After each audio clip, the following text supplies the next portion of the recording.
kegiatan-kegiatan yang mengatasnamakan pelayanan. Kami tidak selalu mengerti ya Tuhan kenapa kami melakukannya. Tetapi Engkau Allah yang penuh dengan kasih begitu ajaib, mau menolong kami, mau terus-menerus memperlengkapi kami. Ketika kami bingung, ketika kami gelisah, dan ketika kami tidak beriman teguh kepada Tuhan, Engkau adalah Tuhan yang terus menjangkau kami, Tuhan yang mengajar-ajari kami, dan Tuhan yang memberikan pengertian kepada kami. Kami bersyukur kepadamu ya Tuhan, sebab Tuhan menyediakan begitu banyak konteks bagi kami untuk kami boleh dibawa mengenal Tuhan, bergaul dengan Tuhan, mengetahui isi hati Tuhan, mengetahui apa yang Tuhan kehendaki untuk kami lakukan, dan juga untuk kami boleh mengetahui diri kami, kelemahan kami, kekuatan kami, sehingga kami boleh sungguh-sungguh mempergunakan segala sesuatu yang telah Tuhan anugerahkan bagi kami, menjadi alat untuk kemuliaan Tuhan. Terima kasih ya Tuhan untuk persekutuan kami pada sore hari ini. Hamba-Mu bersama dengan teman-teman TPPM di Bogor, mereka yang terus-menerus memberikan dirinya secara langsung, secara tidak langsung, untuk boleh mengerjakan pelayanan ini. Kami bersyukur karena Tuhan yang terus beserta dengan kami. Tuhan yang boleh terus membimbing dan juga mendidik kami. Ketika pada sore hari ini kami akan membicarakan satu topik tentang bagaimana kami boleh mengerjakan pelayanan. Satu aspek, tetapi biarlah aspek yang kecil ini boleh kami pelajari bersama-sama, boleh kami hidupi bersama-sama, dan boleh kami aplikasikan bersama-sama, sehingga ini pun boleh terus menolong kami di dalam setiap pelayanan yang kami kerjakan, dan kami boleh menikmati pelayanan itu juga. Berbicaralah ya Tuhan kepada segenap kami, sentuh hati kami ya Tuhan, satu hal kecil saja ya Tuhan, untuk kami boleh mengerjakan hal yang baik menurut kehendak Allah. Tuhan berkati kiranya semua device yang kami gunakan. Tuhan tolong kami dimanapun kami berada. Tengah-tengah kami mungkin harusnya beristirahat, melakukan kegiatan lain, tetapi kami harus duduk, mendengarkan, dan menaruh perhatian. Kiranya Tuhan berkati segala sesuatu yang telah kami upayakan untuk perjumpaan kami pada sore hari ini. Ini doa kami ya Tuhan, dalam nama anak-Mu, yang adalah Tuhan dan juga Juru Selamat kami, yang telah rela merintangi segala sesuatu untuk dapat tinggal bersama-sama dengan manusia. Kami telah berdoa dan mengucap syukur. Amin. Baik, selamat sore teman-teman semua. Salam kenal dari aku ya. Salam kenal teman-teman. Perkenalkan aku Oni. Nama lengkapnya Roni Judita Siagian. Aku sekarang pelayanannya sebagai tim konselor di Perkantas Jakarta. Aku menyelesaikan studi S1 dari Palembang. Dulu juga pelayanan waktu mahasiswa di Palembang. Kemudian sempat jadi staff, kemudian akhirnya studi, ambil MTH Counseling di STTRI. Salam kenal buat teman-teman semua dan terima kasih aku udah diajak bersama untuk boleh membicarakan satu topik pada sore hari ini. Saya harap nanti kita bisa sama-sama share, bisa sama-sama berbagi, bisa saling mendukung hal-hal yang perlu dipikirkan dan dilakukan terkait dengan pelayanan kita ke depan. Baik, teman-teman, saya tadi minta tolong ya saya aja yang share screen ya, supaya saya kadang lupa soalnya. Saya udah ngomong di mana, PPT saya ternyata belum jalan gitu. Oke. Baik.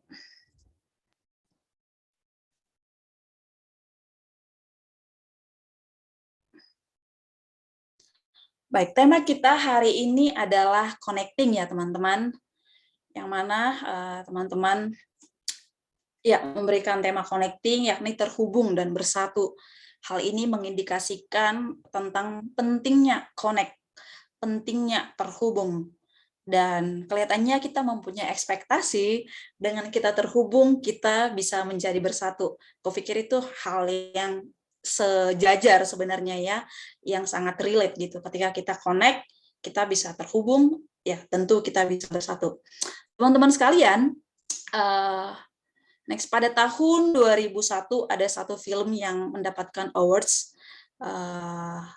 Ya, ini dia filmnya, Castaway. Mungkin beberapa di antara teman-teman pernah menonton film ini ya. Jadi film ini bicara tentang si tokoh Tom Hanks yang adalah seorang karyawan di GNT gitu, di ekspedisi ini ya, pengiriman barang-barang. Suatu waktu kapal yang pesawat yang akan mengirimkan barang itu crash di lautan, dan singkat cerita dia tenggelam di lautan, kemudian terdampar di satu pulau. Teman-teman, yang menarik dari film ini adalah dia terdampar di pulau itu dia hanya sendiri, dan beberapa barang-barang GNT juga yang terdampar gitu. Ketika dia terdampar di sana, dia hidup sendiri kurang lebih 4 tahun, teman-teman. Kemudian dia hidup bersama sebuah bola. Itu adalah, ada gambarnya ya, bola namanya Wilson, nama bolanya. Nah, bolanya Wilson itu adalah bekas darah dia ketika dia begitu frustasi, dia begitu marah, kemudian ada bekas darah, kemudian dia lihat-lihat, kok kayak ada bentuknya ya mukanya ya, manusia gitu ya. Akhirnya Wilson lah yang menemani dia sepanjang dia kurang lebih 4 tahun ada di pulau terpencil yang terdampar itu. Selama kurang lebih 4 tahun, dia berelasi, dia terhubung bersama dengan Wilson. Ketika dia marah, dia lempar Wilson, tapi dia bisa cari lagi sampai ke tengah lautan gitu. Jadi hatinya terkoneksi bersama dengan Wilson. Nah, hal ini sebenarnya mengindikasikan ya, kita melihat bahwa rupanya manusia itu nggak bisa hidup sendiri gitu ya teman-teman. Manusia itu membutuhkan orang yang lain. Bahkan dalam film ini, si Tom Hanks itu memberikan sebuah gambaran Wilson sebagai manusia yang lain. Hal ini mengindikasikan adanya sebuah kebutuhan yang sangat besar bagi manusia untuk terkoneksi, untuk berelasi. Nah, sebenarnya kalau kita lihat di dalam Alkitab, teman-teman, mungkin kita sangat familiar ya dengan apa yang next tertulis di dalam Kejadian 1 gitu, Kejadian 1 ayat 28 gitu. Kemudian Tuhan Allah berfirman, tidak baik kalau manusia itu seorang diri saja. Aku akan menjadikan penolong baginya yang sepadan dengan dia.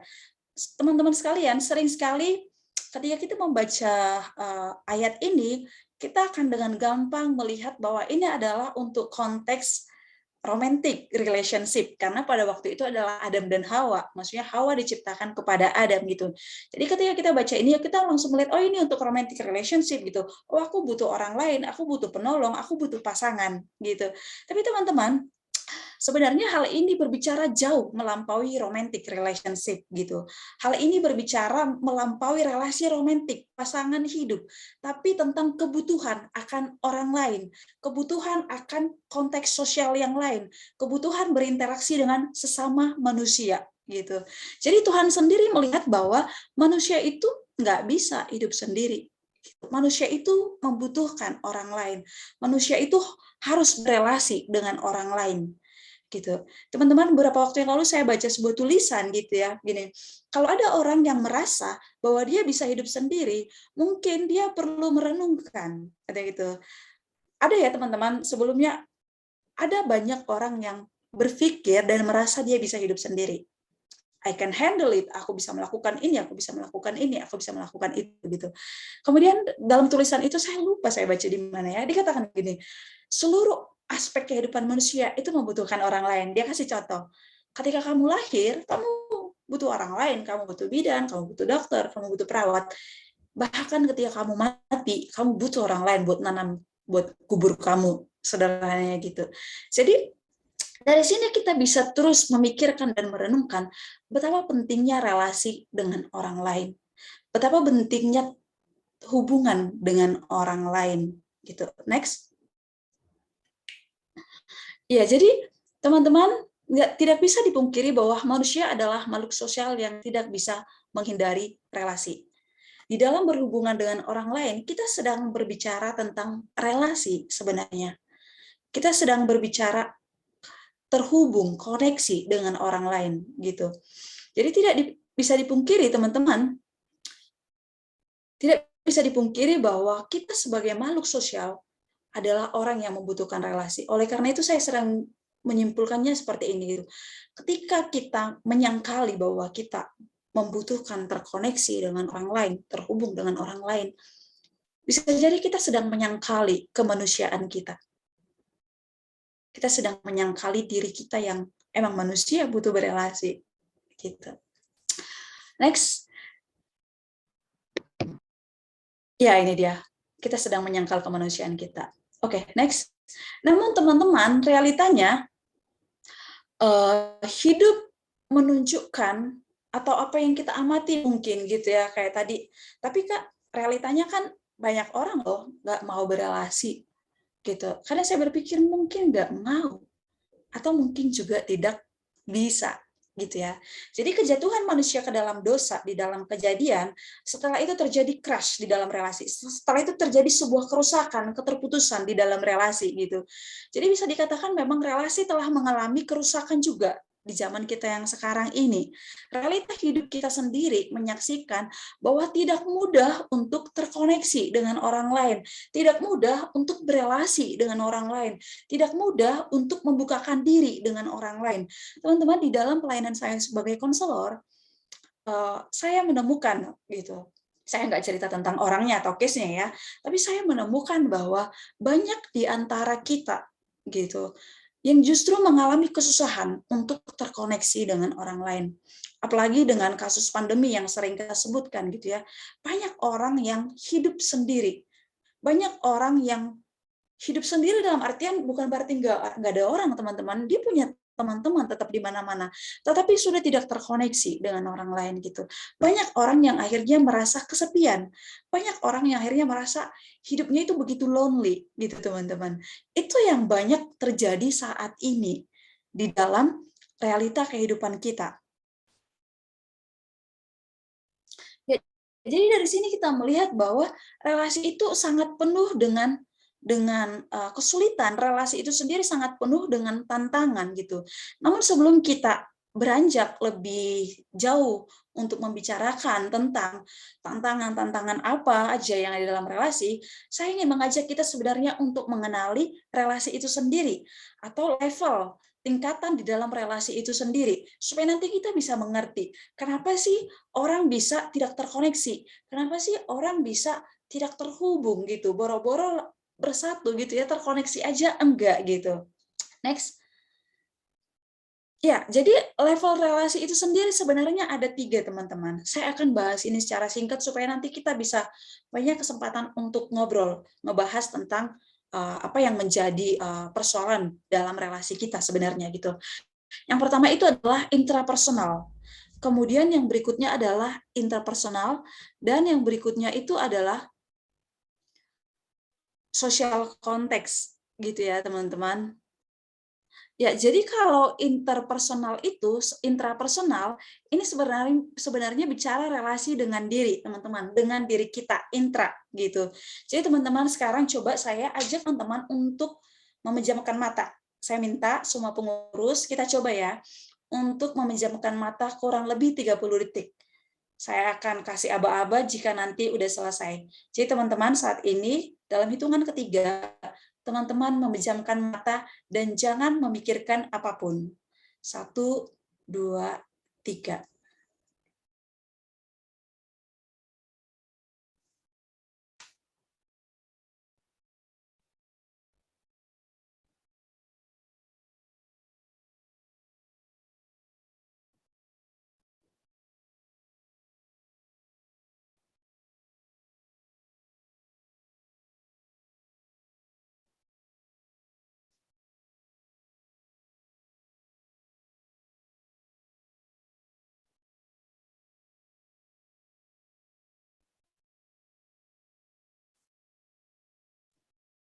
Selesai? Oke. Saya mau tanya dulu nih, teman-teman apa yang terjadi pada teman-teman ketika teman-teman mencoba memejamkan mata dengan perintah untuk tidak memikirkan apapun? Ada nggak? Boleh deh share satu. Ngantuk. Ini kayaknya emang jam-jam ngantuk. Dingin lagi ya, lagi hujan. Ngantuk. Ada yang lain nggak?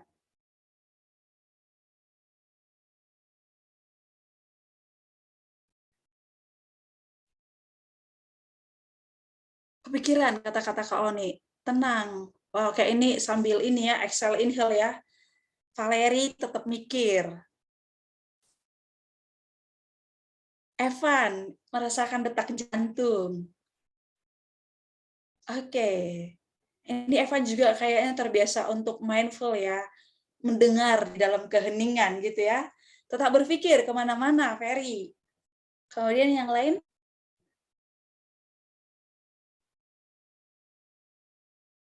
masih ada? Oke, nggak apa-apa. Iya, merasakan suara nafas. Oke, menarik. Teman-teman, sebagian besar sebenarnya ketika diberi perintah untuk ketika melakukan aksi berdiam yang tadi ya, memejamkan mata, kemudian disuruh nggak mikir apa-apa, sebagian besar dari kita sebenarnya akan segera sadar bahwa kita sebenarnya lagi berbicara pada diri kita sendiri. Misalnya kalau kayak aku, waktu mulai mikir gitu kan, bisa muncul banyak visual, banyak gambaran gitu. Kadang ngomong juga ke diri, jangan mikir, jangan mikir, jangan mikir gitu. Karena diri kita sendiri juga sedang memvisualkan banyak hal. Bisa tiba-tiba teringat, aduh, tadi belum makan, makanannya enak lagi, banyak hal. Teringat nanti mau lakuin apa, teringat nanti banyak banget yang kita pikirin. Pokoknya teman-teman yang tadi banyak mikir itu teman-teman nggak sendiri, sebagian besar akan seperti itu gitu ya. Akan kita akan menemukan betapa kita juga sering emang itu berelasi dengan diri kita. Itulah yang disebut dengan level relasi intrapersonal gitu ya. Jadi next ya, intrapersonal. Ya, jadi intrapersonal ini adalah bagaimana kita terkoneksi atau terhubung dengan diri kita. Nah, intrapersonal ini mencakup self concept, kemudian persepsi dan juga ekspektasi. Nah, self concept ini adalah mencakup evaluasi dan juga keyakinan, nilai dan sikap seseorang dan ya sikap diri kita gitu. Bagaimana evaluasi itu terjadi di dalam diri kita gitu. Sedangkan persepsi adalah bagaimana kita menafsirkan apa yang terjadi di sekitar kita. Itu persepsi. Tadi misalnya kita mulai mempersepsi, oh kayak Kak Oni tadi, aku dengar suara lewat tuh tadi misalnya pas lagi menutup mata gitu. Aku dengar suara lewat, kayaknya itu tukang ojek deh lewat. Misal gitu, itu bagaimana kita mempersepsi apa yang terjadi di sekitar kita. Dan ekspektasi itu adalah harapan atau prediksi yang akan terjadi gitu. Jadi itulah yang terjadi di dalam diri kita sebenarnya. Yang tanpa sadar itu nanti akan berhubungan ketika kita berelasi dengan dunia luar. Tadi itu adalah relasi dengan diri kita. Yakni self concept, bagaimana kita dalam mengevaluasi keyakinan kita, bagaimana kita mengevaluasi apa yang ada di luar, gitu. Kemudian persepsi, bagaimana kita menafsirkan apa yang terjadi di sekitar kita, dan juga ekspektasi, harapan atau prediksi gitu. Nah, next. Nah, ini akan berhubungan sebenarnya dengan interpersonal gitu. Ini pada level berikutnya adalah interpersonal. Nah, interpersonal ini adalah hubungan sosial antara dua atau lebih gitu, mencakup ya dengan pasangan bisa, dengan teman dekat, dengan kenalan, rekan kerja yang membentuk nanti social context. Jadi teman-teman, pembicaraan kita pada hari ini sebenarnya ranahnya interpersonal, yakni bagaimana kita terkoneksi dengan orang lain. Bisa itu kepada sahabat, kepada teman, dan dalam pembicaraan kita hari ini sebenarnya khusus misalnya dengan sesama penilik dan juga dengan pengurus. Tetapi core-nya sama, interpersonal ini. Artinya ketika kita mengerti interpersonal ini akan menolong kita juga memperbaiki relasi kita, bukan hanya dengan pengurus, teman-teman, bukan hanya dengan penilik, tapi dengan orang-orang di sekeliling kita. Termasuk mungkin juga dengan pacar ya, teman-teman, bagi yang punya pacar. Gitu. Ya, jadi di dalam relasi interpersonal, di dalam komunikasi interpersonal, di situ terjadi pertukaran informasi, terjadi pertukaran ide, perasaan antara dua orang atau lebih melalui metode verbal dan non-verbal. Gitu. Tetapi teman-teman, ini dia yang menarik. Ketika kita melakukan pertukaran informasi atau percakapan dengan orang lain, baik itu ketika kita sharing perasaan, pikiran gitu ya, sering sekali kita kadang ada kayak clash gitu ya, clash ego gitu. Jadi kita nggak terkoneksi justru gitu. Karena apa, nanti kita lihat tuh tantangan-tantangan apa saja yang dapat membuat komunikasi kita itu menjadi sulit gitu. Tapi sebelumnya saya kasih tahu tentang social context. Next, social context. Ya, social context ini ya teman-teman, seperti yang tadi saya bilang, ini level yang ketiga, level paling luar daripada relasi. Jadi kalau tadi pertama kita berrelasi dengan diri kita mempunyai persepsi, kita mempunyai self concept, kemudian kita mempunyai ekspektasi gitu di dalam berrelasi dengan dunia luar, kita juga melakukan hal itu gitu. Nah, menariknya relasi kita juga kadang tidak sebatas hanya 2 orang seperti itu tadi ya, tetapi juga kita berada di dalam suatu konteks sosial yang lebih luas. Misalnya nih, ketika kita berrelasi dengan teman-teman TPPM misalnya atau dengan pengurus, kita tidak boleh melupakan bahwa teman pengurus itu juga, adik pengurus itu juga mempunyai suatu relasi yang lain juga. Gitu, dia juga punya mungkin pasangan, dia punya sahabat, dia punya keluarga gitu. Kita nggak boleh mengabaikan itu ketika kita berrelasi dengan dia. Itu kita harus melihat dia secara utuh. Oh ya, mungkin dia punya masalah kali dengan keluarga, mungkin atau apa gitu. Jadi kita harus mengerti itu di dalam kita berrelasi dengan orang lain gitu. Next, teman-teman, tantangan yang sering sekali muncul di dalam berrelasi dengan orang lain adalah justru ketiga hal yang tadi juga gitu. Kita masing-masing mempunyai harapan, mempunyai ekspektasi. Kita masing-masing mempunyai keyakinan, value, belief, dan kita masing-masing mempunyai cara pandang gitu. Hal ini tidak selalu sama di antara kita dan juga orang lain. Nah, sering sekali perbedaan inilah yang membuat komunikasi kita mengalami gangguan atau kesulitan lah ya, bukan gangguan. Karena ketidakmengertian kita akan hal ini, komunikasi kita itu menjadi sulit. That's why kita menjadi sulit juga untuk terkoneksi, untuk terhubung dengan orang lain. Jadi teman-teman, tantangannya adalah sebenarnya sering sekali kita mempunyai perbedaan nilai, value, belief, keyakinan, dan juga perbedaan harapan, perbedaan pendapat, dan juga perbedaan cara pandang. Gitu. Jadi ada 4 gitu ya teman-teman, yang mana nanti ketika teman-teman mencoba terkoneksi dengan terhubung atau berkomunikasi dengan teman-teman TPPM atau dengan teman-teman pengurus, kita boleh mengerti nih. Misalnya ketika kita mulai mempunyai persoalan gitu atau semisal nggak nyambung gitu, kita mulai ngerti ini yang beda di mana nih, gitu. Oh, bisa jadi value kita yang memang beda, gitu. Oh, bisa jadi emang harapan kita yang berbeda, pendapat kita yang berbeda, pandangan kita yang berbeda, gitu. Jadi hal-hal ini yang perlu kita aware, kita pikirkan, gitu. Hal-hal apa yang berbeda yang membuat kita susah terkoneksi dengan orang lain.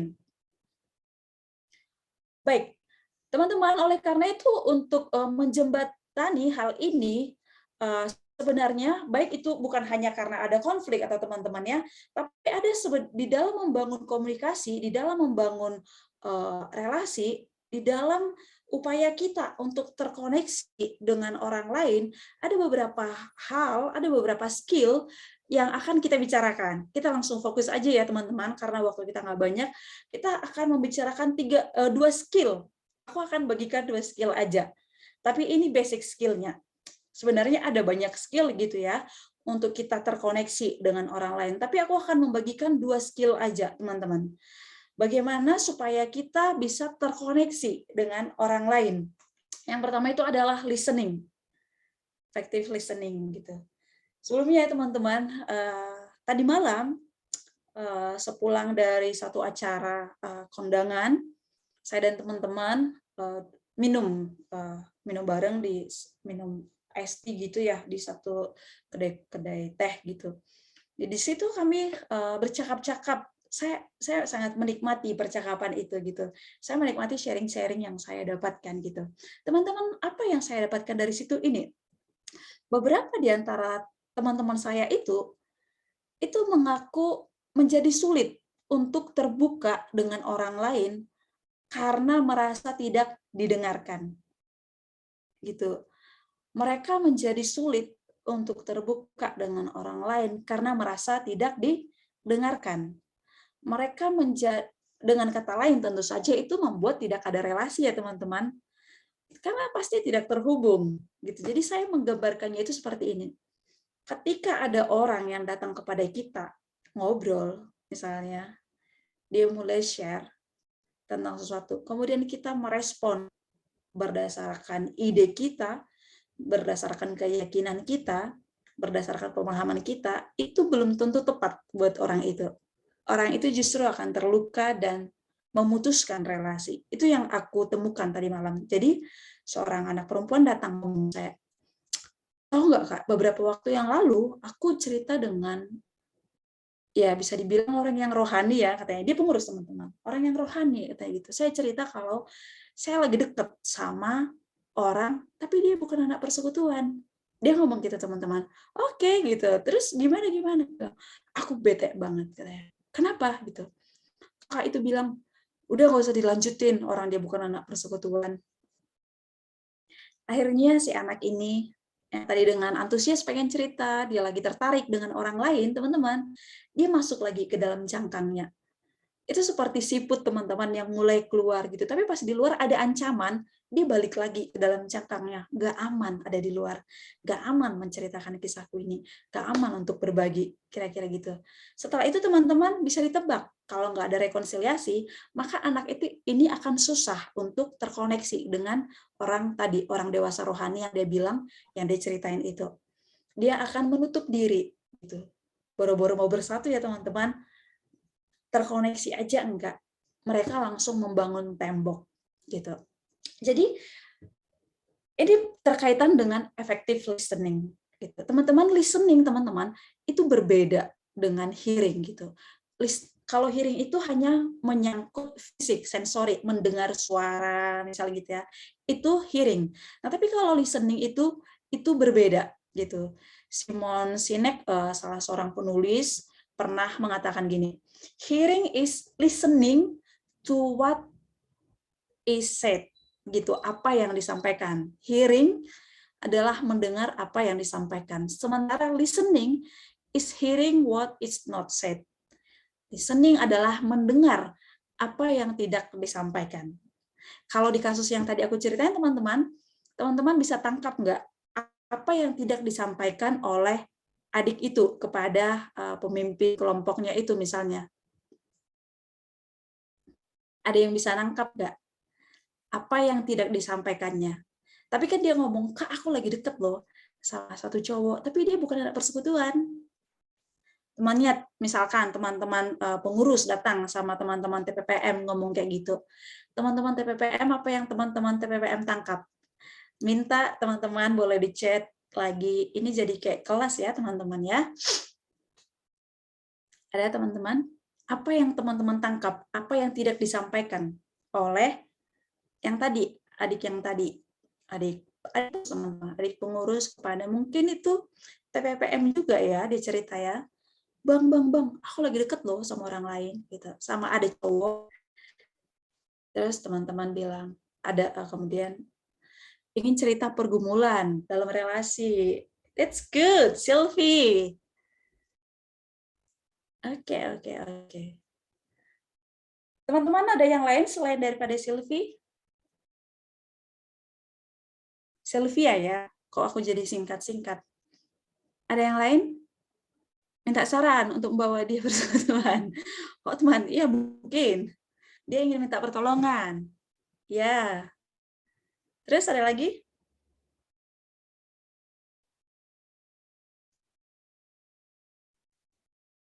Ya, teman-teman bisa jadi ya di antara ketiganya ya, karena kita kan nggak tanya langsung ke adiknya sebenarnya dia mau apa dengan dia cerita gitu ya. Tapi jawaban teman-teman lebih beragam lagi gitu. Itu yang disebut dengan listening sebenarnya teman-teman. Mendengarkan apa yang dia disampaikan. Sebenarnya dia cuma emang sekadar ngasih tahu gitu. Gue ngerasa dekat sama lu, jadi gue kasih tahu aja gue lagi dekat. Lagi nggak butuh nasihat mungkin gitu kan. Kalau Pindi bilang, tapi dia nggak anak persekutuan. Mungkin dia lagi mencoba untuk jujur aja sama kakak ini gitu. Atau apa? Dia lagi senang karena ada yang deketin. Gitu. Jadi ada banyak kemungkinan yang kalau kita listen akan seperti itu yang kita dapat gitu. Kalau kita melakukan listening gitu, kita akan mendengarkan jauh melampaui apa yang tidak disampaikan oleh orang tersebut. Gitu ya teman-teman. Jadi ini teman-teman udah oke nih dalam listening nih. Ya, jadi sehingga dengan listening teman-teman, maka kita sebagai TPPM misalnya, itu akan memahami dan juga mengenal siapa orang tersebut. Siapa misalnya adik-adik pengurus tersebut. Siapa ya itulah ya mereka gitu, apa yang terjadi pada diri mereka, apa yang sedang mereka alami gitu. Dengan demikian kita dapat menolong mereka. Dengan demikian juga kita menjadi bisa bisa sama-sama bergumul untuk mengerjakan pelayanan. Kira-kira seperti itu ya teman-teman. Ya, teman-teman, terkait dengan listening, saya juga menemukan listening ini sangat menarik, teman-teman. Gitu. Suatu penelitian menunjukkan bahwa orang yang baik dalam mendengar itu justru mendapatkan banyak keuntungan, seperti mempunyai lebih banyak teman, mempunyai social network yang baik, kemudian menaikkan kepercayaan diri, dan tentunya lebih sehat. Menarik ya teman-teman tentang listening ini ya. Bahkan yang menarik juga teman-teman dikatakan bahwa jika berbicara menaikkan tekanan darah, maka mendengarkan dengan penuh perhatian listening itu dapat menurunkannya. Jadi teman-teman kalau sekarang ini kan aku yang lagi ngomong, ini kan bisa sampai keringat-keringatan ya teman-teman, menaikkan tekanan darah gitu. Tapi ketika konseling, saya cuma dengerin, listening gitu, emang beda rasanya teman-teman gitu. Kita akan lebih tenang sebenarnya ketika mendengarkan, ketika listening gitu. Jadi teman-teman it's okay untuk teman-teman listening gitu. Bahkan salah satu penulis buku mengatakan bahwa salah satu hadiah besar yang bisa kita berikan kepada orang adalah listening. Gitu. Ketika kita melakukan listening, mendengar orang lain, maka kita sedang memberikan rewards kepada orang tersebut. Karena apa teman-teman? Next slide. Nah ini dia. Tidak.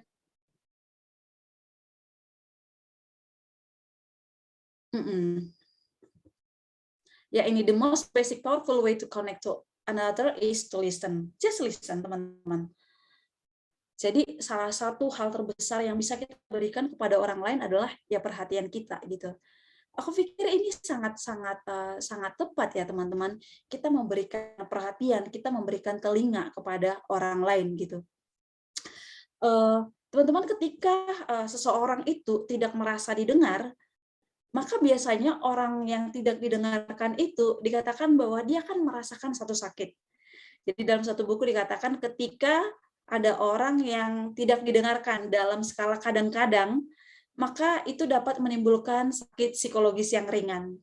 Misal tadi, hanya kadang-kadang teman-teman merasa tertolak gitu, emosinya jadi nggak oke, jadi bad mood, jadi bete gitu ya, tadinya mau ngomongin sesuatu, jadi enggak gitu.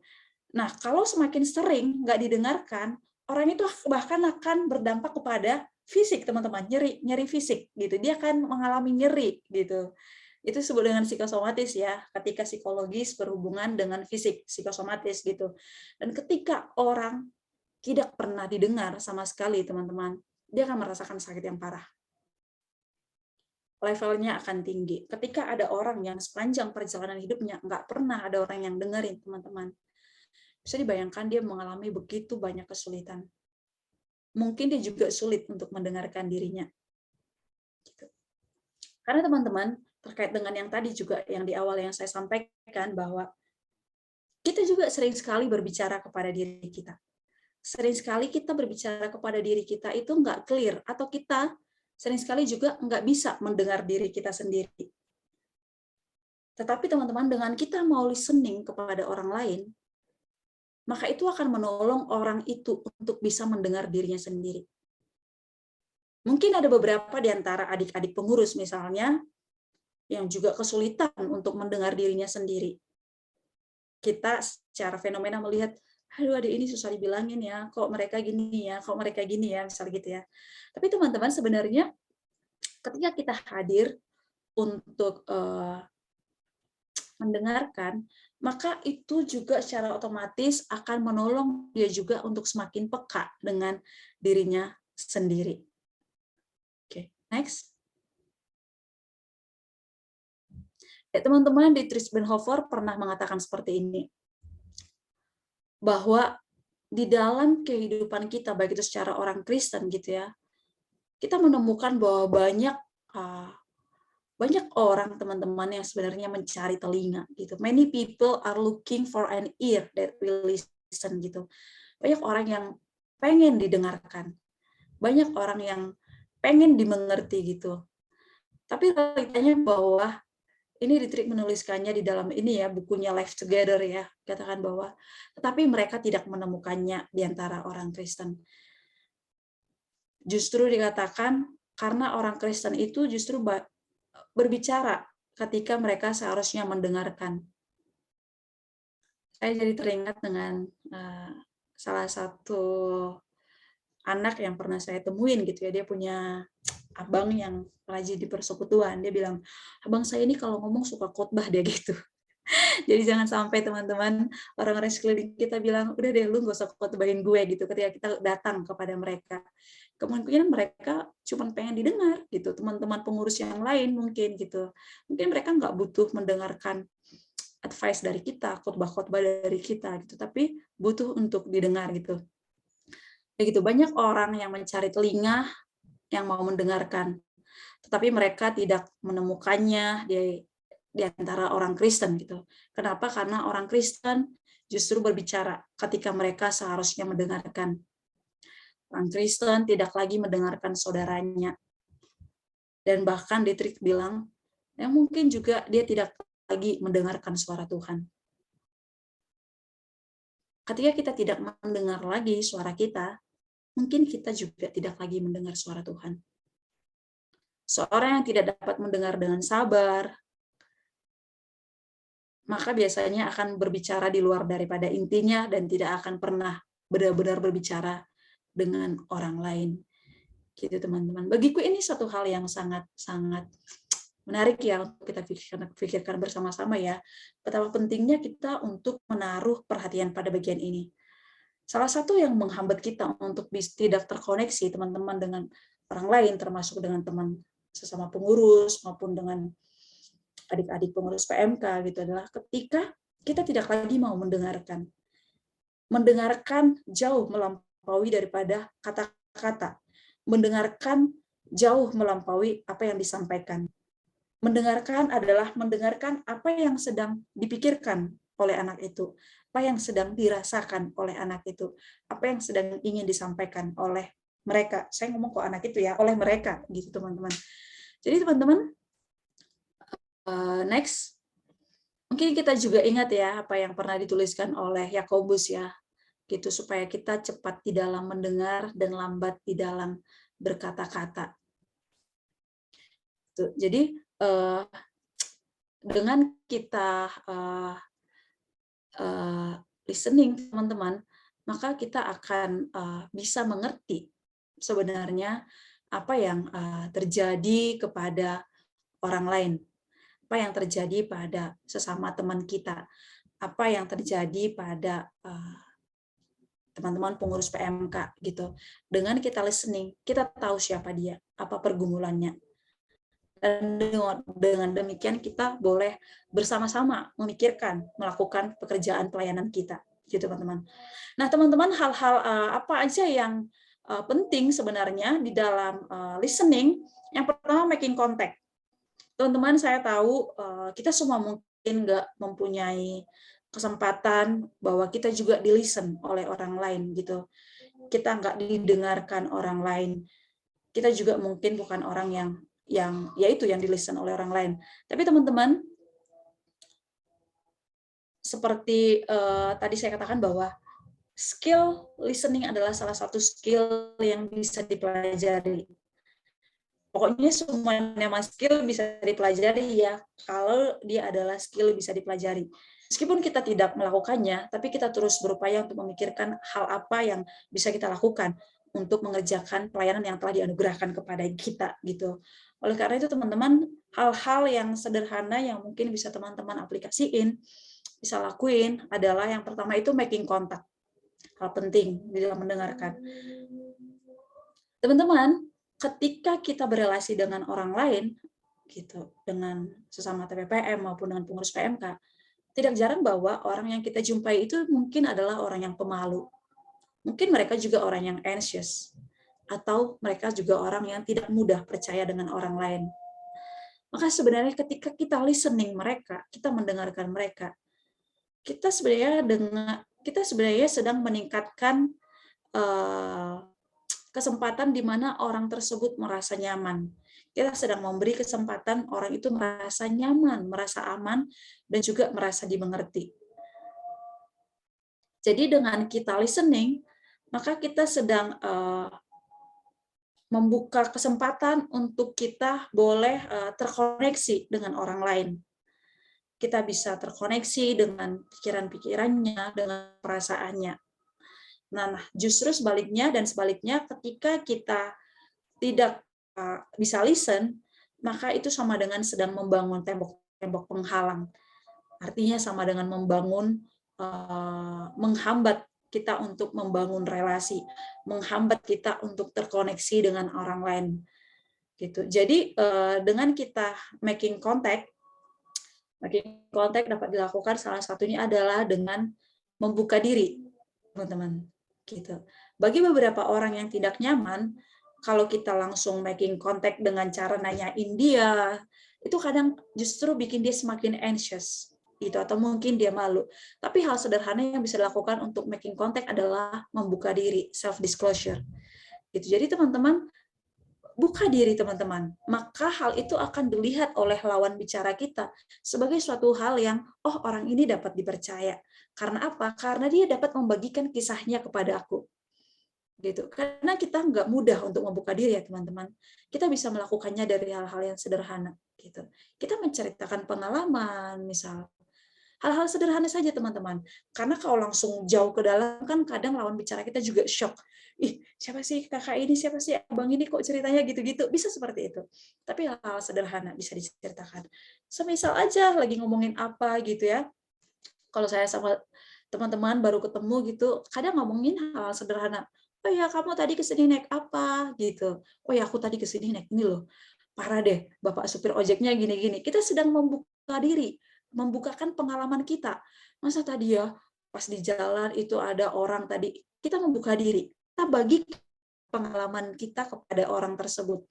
Nah, dengan demikian, teman, secara ajaibnya, itu ya ajaibnya relasi ya, orang tersebut juga akan merasa aman dan juga merasa nyaman. Dia melihat bahwa kita adalah orang yang dapat dipercaya, orang yang membuka diri. Gitu. Jadi, kita harus berupaya melakukan itu, making contact dengan cara self-disclosure. Membuka diri. Buka diri pelan-pelan. Ceritakan apa yang kamu pikirkan, ceritakan apa yang kamu rasakan. Seperti itu, teman-teman. Kemudian yang berikutnya adalah ini knowing other gitu ya, hal yang penting dilakukan gitu. Ya, jadi kita perlu untuk mengenali mereka gitu, mengenali apa yang ya siapa mereka lah ya, hal sederhana yang mungkin seperti itu dulu ya. Kita nggak boleh take it for granted akan siapa dia gitu. Gimana kita mau terkoneksi dengan orang kalau kita nggak mengenal mereka, teman-teman? Itu kita harus mempunyai keinginan untuk mengetahui dia. Cari tahu hal-hal sederhana mulai, teman-teman. Satu penelitian mengatakan bahwa teman-teman di dalam percakapan ketika ada orang yang bertanya, "Oh ya, tell me about your family. Kamu anak keberapa dari berapa bersaudara sih?" gitu ya. Itu dikatakan satu pintu masuk yang sangat baik, teman-teman. Itu cari tahu tentang dia, ketahui tentang dia. Maka itu akan membuat orang itu merasa, "Oke, aku emang sepenting itu ya gitu, emang penting teman-teman semua juga penting gitu. Tapi dengan demikian maka akan terjadi suatu koneksi dengan orang tersebut, akan terjadi sebuah yaitu ya relasi dengan orang tersebut.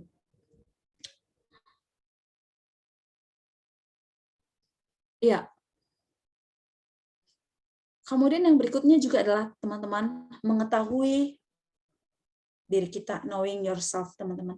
Teman-teman, kita perlu juga mengetahui yang tadi, yang intrapersonal gitu.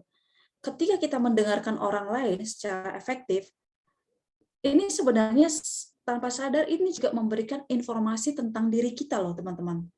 meskipun ya nggak selalu menyenangkan. Misalnya nih, ketika kita ngomong dengan orang lain gitu, kemudian orang lain responsnya mungkin tidak sesuai dengan yang kita pikirkan, kita rasakan. Kemudian dari situ kita semakin mengenali diri kita. Oh, rupanya aku memang nggak suka ya dengan nilai-nilai seperti itu gitu. Jadi dengan kita berbicara dengan orang lain, maka kita juga akan semakin mengenali diri kita. Teman-teman, beberapa waktu yang lalu ada yang cerita sama aku gitu ya, dia bilang dia punya satu teman badung banget katanya. Saya punya teman itu stubborn kata dia gitu, keras kepala banget.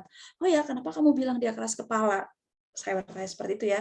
Dia bilang, dia itu ya punya banyak pilihan, tapi kenapa dia harus pilih A? Padahal ada pilihan A sampai Z gitu. Kenapa dia harus milih A? Kan dia keras kepala banget gitu. Tapi dia teman kamu. Aku tanya gitu. Iya, dia teman aku teman dekat banget sama dia. Tapi dia keras kepala banget gitu. Oke, tapi kamu ini ya, yang saya tangkap dia marah ya, saya listening. Kok kamu kayaknya bete banget ya dengan dia gitu ya, gitu. Iya, karena dia nggak mau dengerin gitu. Jadi dari situ kita bertemu melihat diri kita sendiri yang misalnya bete banget kalau nggak didengarin. Jadi kita mulai mengenali, oh ternyata aku mempunyai sebuah kebutuhan untuk didengarkan mungkin. Oh ternyata aku itu mempunyai sebuah nilai bahwa harus pilih yang nggak ngapain diperjuangkan pilih A sementara ada banyak pilihan gitu. Jadi mengenali dirinya dengan kita berkomunikasi dengan orang lain, teman-teman, supaya kita juga semakin mengenali diri kita. Ekspektasi kita apa? Oh ya, aku punya ekspektasi. Ternyata orang yang lain itu harus dengerin aku, misalnya harus nurutin perintah aku. Karena kalau nggak diturutin, ternyata aku ada perasaan bete, perasaan kesal, gitu teman-teman. Jadi ini adalah aspek-aspek yang penting di dalam listening. Ya, kemudian berikutnya teman-teman, next slide-nya. Ya, kemudian skill yang kedua adalah skill empati. Teman-teman, sebelum kita membicarakan ini, saya akan ajak kita lihat video sebentar ya. Next, videonya ada di slide berikutnya. Ya. The importance of empathy. The importance of empathy. We all live in our own version of reality, a reality that is limited by our senses, our temperament, and our own experiences. It is the only reality we will ever truly know.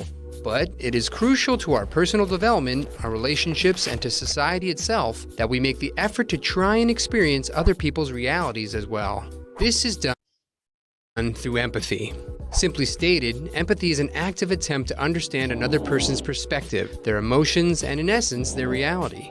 We are social animals, and our ability to communicate and understand each other's emotional states is key to maintaining our relationships. So it is little wonder that the ability to empathize is hardwired directly into our brains. One area that assists in this process is the right supramarginal gyrus, which helps us to distinguish our own emotional state from that of another person, and plays a key role in our ability to observe and assess what other people are experiencing. Studies from Neuron Science Journal suggest that we have systems of mirror neurons in our brains that cause us to mimic the actions of others. That is why when we see someone yawn, we will often yawn in reply. And when we observe someone experiencing joy or pain, we experience the same sensation to a certain extent.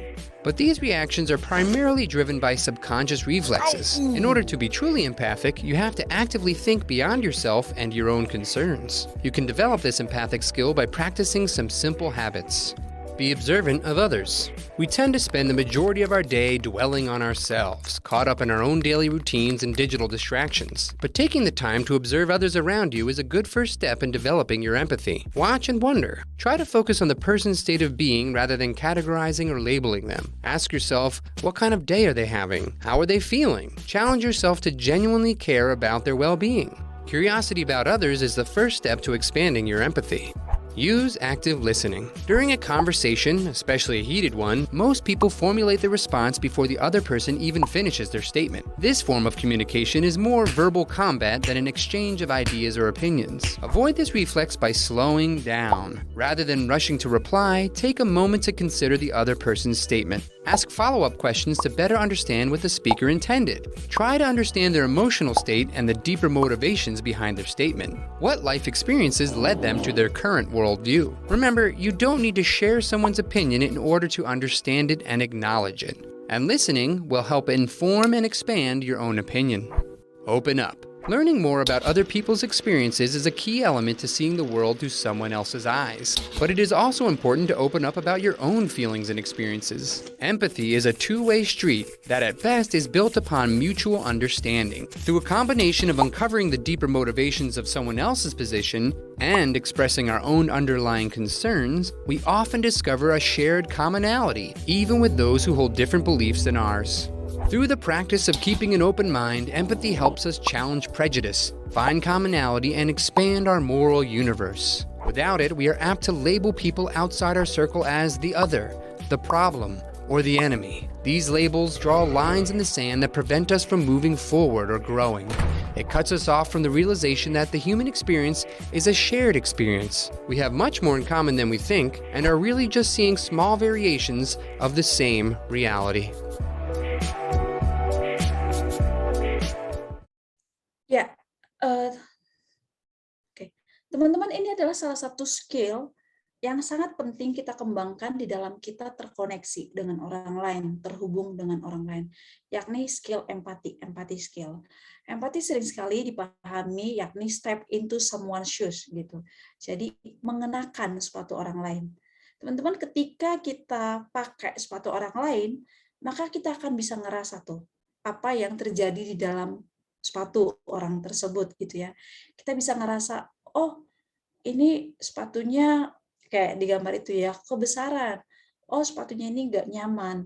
Oh di dalam sepatunya ini, oh rupanya ada pasir, macam-macam gitu. Kita bisa merasakan apa yang dirasakan oleh orang tersebut gitu. Jadi dengan kita berempati, maka kita mampu atau ya itu ya, kita belajar untuk merasakan perasaan orang lain, melihat berdasarkan perspektif orang lain, gitu. Menaruh kedua kaki kita di dalam sepatunya dan melihat realita hidup berdasarkan perspektif orang tersebut.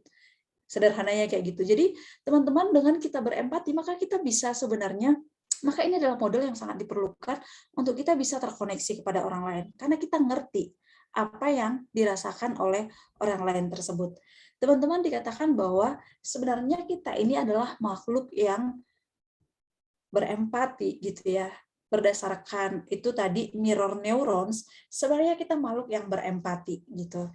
Anak kecil ketika ada teman yang nangis dalam satu ruangan, ada teman yang nangis, maka biasanya dia akan nangis karena dia berempati bersama gitu. Cuma realitanya di dalam perjalanan hidup dan juga pengalaman hidup yang tidak mudah, kita sering sekali menjadi kehilangan empati akan orang lain. Gitu. Kita apalagi netizen ya kalau di sekarang ya, itu kita lebih gampang untuk mengkritis. Kita lebih gampang untuk mengkritik, kita lebih gampang untuk yaitu menunjukkan hal-hal yang hanya berdasarkan perspektif kita, view kita, berdasarkan hope-nya kita, dan berdasarkan keinginan-keinginan kita saja, tanpa kita sungguh-sungguh mengerti apa yang dirasakan atau cara pandang orang tersebut gitu. Teman-teman, di dalam pelayanan kita, ketika kita tidak mencoba empati, maka kita kecenderungannya adalah akan menuduh gitu. Kecenderungannya akan menuduh dan menjadi tidak pengertian tentunya. Hal itu tentu akan membuat relasi tidak terkoneksi gitu. Jadi misal seorang teman-teman pengurus yang teman-teman lihat sekarang, kok enggak semilitan kita ya gitu. Kenapa ya pengurus sekarang ini enggak militan, misalnya yang sering saya dengar gitu ya, militan ya, militansi itu. Kenapa ya mereka gitu ya gitu. Tanpa empati gitu. Kemudian misalnya kita datang gitu, mereka cerita, iya Kak, soalnya semenjak online ini kan aneh loh, pelayanan semakin banyak, tugas-tugas semakin banyak. Semenjak online ini aja aku udah nggak pernah ngapa-ngapain di rumah gitu. Terus kita langsung menyampaikan kekesalan kita misalkan, atau nggak mau dengerin, nggak peduli dengan apa yang disampaikan gitu. Dengan kita empati, kita bisa ngerti. Maksudnya kita menempatkan posisi di posisi dia melihat, oh gitu ya gitu. Maksudnya rupa-rupanya dia justru setelah pandemi ini habis waktunya untuk Zoom meeting aja gitu. Kita bisa ngerti hal gitu, kita bisa ngerti, iya ya gitu, kamu semenjak pandemi ini justru nggak punya waktu ya, bahkan untuk diri kamu sendiri juga ya gitu. Palingan dia akan bilang, "Iya Kak, iya Bang," gitu. "Soalnya parah banget," dia akan cerita banyak banget misalnya gitu. Jadi teman-teman dengan empati, teman-teman coba bayangkan posisi dia. Aku tahu ini nggak mudah, tapi kita dengan mencoba membayangkan posisi dia, coba melihat dengan cara dia melihat, merasa dengan cara dia merasa, maka itu akan membuat terjalin suatu komunikasi. Bukan hanya itu, maka itu justru akan menolong orang itu di dalam persoalan-persoalan yang dialaminya, gitu teman-teman. Jadi empati adalah salah satu skill yang bisa dilatih. Salah satu cara melatihnya teman-teman adalah yang tadi, kita menjadi orang yang observer. Kita observer gitu ya teman-teman. Eh, Zaman ini ya kita seperti dipaksa untuk hanya bergulat dengan media sosial misalnya gitu, atau dengan teknologi lah kayak yang tadi 30-80% waktunya hanya di laptop gitu, jarang ketemu orang juga, jarang melihat orang gitu. Nah itu kita menjadi kehilangan kepekaan akan orang lain sebenarnya. Kehilangan kepekaan itu membuat kita menjadi semakin tidak bisa empati sama orang lain, teman-teman. Itu jadi yang bisa dilakukan adalah untuk meningkatkan skill empati adalah teman-teman jadi observer. Ketika teman-teman lagi pergi ke kafe, teman-teman lihat tuh di sekeliling teman-teman, lihat bagaimana orang lain berelasi, lihat ekspresi mereka, lihat di jalanan, lihat bagaimana orang menghabiskan waktu gitu. Jadi itu akan memberikan kita banyak gambaran tentang konteks hidup yang sangat luas gitu. Sehingga dengan mudah kita akan gampang menempatkan posisi dari perspektif orang lain gitu. Teman-teman saya salah satu orang yang sangat suka diajak nginap di rumah orang lain. Kita kalau saya diajak nginap misalnya ada teman dulu ya, teman-teman pengurus yuk nginap di rumah aku aja. Itu saya sangat suka teman-teman. Karena saya kayak mempunyai kesempatan untuk menyaksikan dimensi kehidupan yang lebih luas gitu. Kalau saya cuma di rumah saya kan saya cuma lihat bapak mama saya toh mereka berelasi adik saya gitu. Tapi ketika saya ketemu dengan orang lain, saya merasakan dan mengalami sendiri itu dimensi relasi yang sangat luas. Oh, seperti itu cara mereka berelasi ya. Oh, ini yang terjadi dalam kehidupan mereka ya. Oh, seperti itu cara mereka juga menghadapi persoalan, hal-hal seperti itu. Jadi teman-teman, dengan kita menjadi observer, maka sebenarnya itu akan menolong kita untuk lebih peka dengan relasi sosial yang lebih luas, sehingga mampu menolong kita untuk empati dengan orang lain, dan kita dapat terkoneksi dengan mereka. Kita dapat terhubung dengan mereka. Kita bisa ngerti apa yang mereka alami. Kita bisa paham dan kita bisa menerima. Kita ya belum tentu menerima ya, kita bisa understanding apa yang mereka alami gitu teman-teman. Jadi hal kedua yang dapat dilakukan adalah selain observasi menjadi curious, pengen tahu gitu teman-teman. Teman-teman ketika ngobrol sama orang lain, kadang kita kan nggak bisa langsung empati toh dengan orang lain. Kita curious, kita tanya, itu kita pengen tahu gitu. Nah dari situ kita akan lebih mudah untuk memakai sepatu dia, untuk melihat berdasarkan dia melihat, untuk merasakan berdasarkan dia merasakan. Dengan kita bertanya, dengan kita curious, pengen tahu, maka kita sedang mencoba menempatkan diri kita di hadapan dia, di posisi dia, gitu teman-teman. Jadi teman-teman, di dalam membangun relasi dengan teman-teman sesama TPPM dan juga dengan teman-teman pengurus PMK, teman-teman bisa memulai dari hal-hal gitu. Teman-teman mulai observe gitu. Atau curious juga. Kalau ada teman-teman pengurus yang update misalnya di sosial media, biasanya kan kita suka temanan ya sama teman-teman pengurus juga ya di Instagram misalnya. Dia update sesuatu, coba curious sama dia gitu. Ini lagi di mana? Ini lagi ngapain gitu. Nah, itu akan membuat kita semakin terkoneksi dengan dia. Gitu. Saya punya teman yang hobi melakukan itu kepada saya ya. Setiap saya update misalnya, karena pertanyaannya cuma gitu, lu lagi di mana gitu, misalnya update apa, oh ini di mana, oh ini apa, hal-hal seperti itu. Tapi kan itu menjadi satu jembatan untuk membangun relasi. Gitu. Jadi emang kita mau tidak mau harus memikirkan banyak upaya, harus dengan kreatif memikirkan gimana caranya supaya kita bisa terkoneksi dengan orang lain, bisa terhubung dengan mereka gitu. Nah, kedua skill ini adalah skill yang bisa kita aplikasikan, yakni skill listening dan juga skill empati gitu. Di dalam listening tadi kita bisa mencari tahu tentang mereka, kita bisa dalam listening tadi itu kita making contact gitu. Kita berupaya membangun relasi dengan mereka. Kita mencari tahu, knowing other gitu, mencari tahu tentang mereka gitu. Bahkan empati juga sama. Yakni dengan cara apa? Kita observasi, kita cari tahu gitu, kita perhatikan gitu, dan juga kita curious, kita pengen tahu tentang dia. Dengan demikian kita semakin diasah kemampuan ini, semakin diasah kemampuan untuk bisa mendengarkan orang lain, untuk bisa berempati dengan orang lain gitu. Teman-teman, di dalam perenunganku tadi malam habis ketemu dengan teman-teman aku di dalam perjalanan pulang gitu ya, sambil di kendaraan gitu, saya memikirkan hal ini. Banyak di antara mereka itu merasa kayak kecewa dengan orang-orang yang melayani mereka, yang mereka anggap senior lah ya, misalnya gitu. Sering sekali hanya hal-hal sederhana seperti itu, merasa tidak didengar. Padahal sebenarnya ada banyak aspek juga yang dilakukan oleh kakak-kakak itu, misalnya kakak-kakak yang melayani kita gitu. Tapi sering sekali perasaan tidak didengar itu seperti mengaburkan banyak hal. Dan anehnya, karena perasaan didengar, itu bisa membuat orang itu justru mengalami pertumbuhan. Karena dia merasa dimengerti, ada orang yang peduli dengan dia. Gitu. Jadi tengah-tengah tantangan yang kita hadapi tentunya ya, COVID belum tahu sampai kapan, dunia online sekarang udah mulai ya onsite, udah mulai bisa ketemu, ajak-ajak ketemu gitu. Aku pikir dua skill ini perlu terus-menerus kita aplikasikan untuk kita tetap terkoneksi dengan orang lain. Gitu. Mungkin ya seperti yang ya saya bilang ya waktu kontak aku. Kondisinya adalah TPPM yang sekarang itu juga merasa dulu tidak terkoneksi dengan yang sebelumnya gitu. Ya, mau diapain lagi ya teman-teman, kadang berpikir ya gitu. Itu adalah realita yang nggak bisa terhindarkan itu. Tapi sekarang teman-teman udah diperlengkapi dengan skill dan masih mempunyai kesempatan nih untuk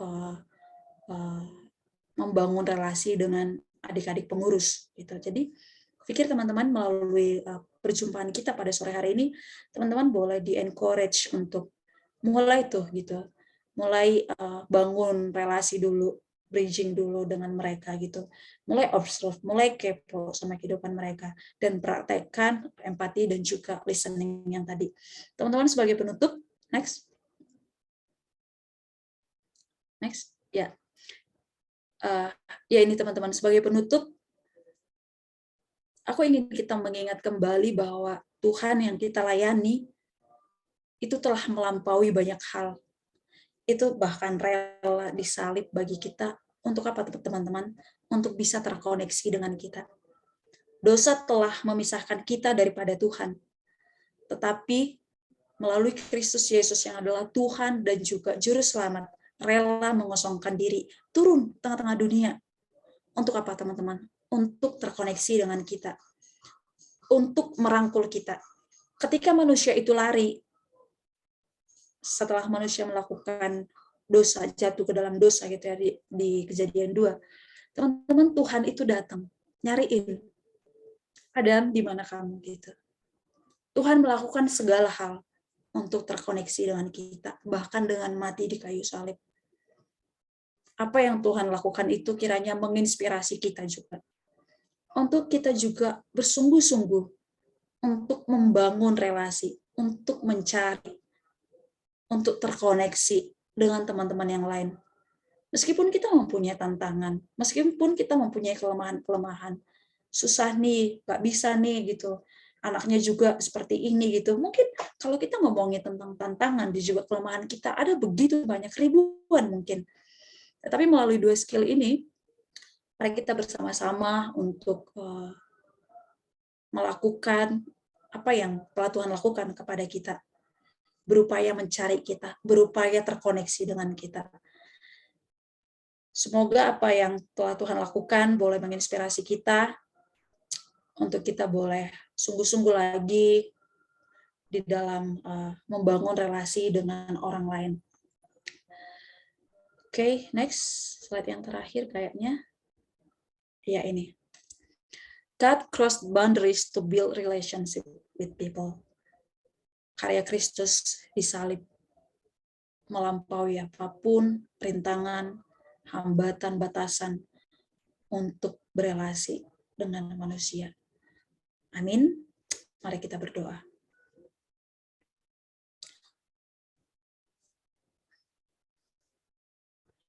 Tuhan kami Yesus Kristus yang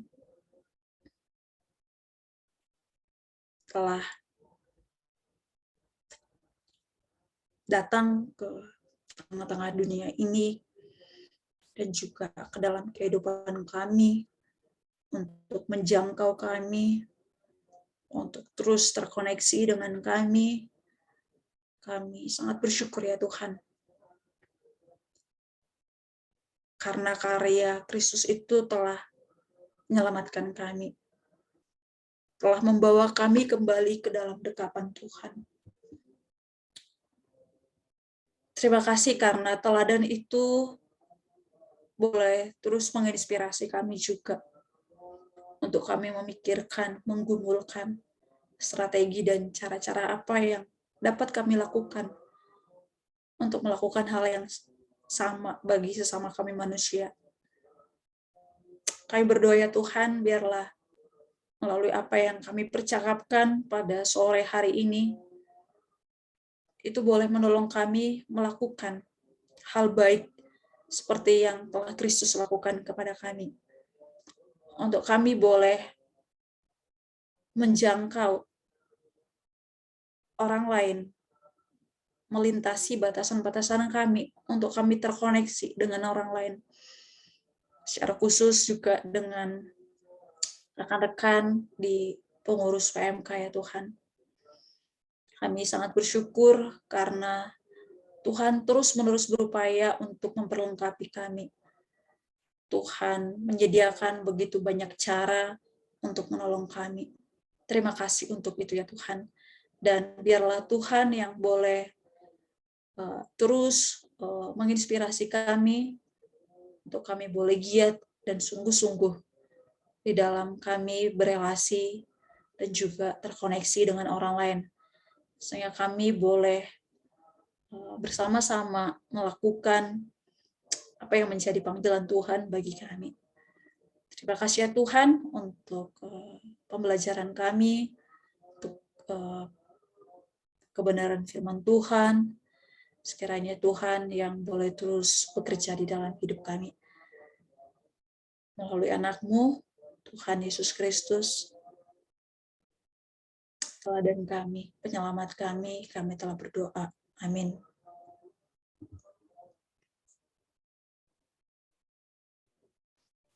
Terima kasih Kak Oni atas firman Tuhan yang sudah boleh dibagikan.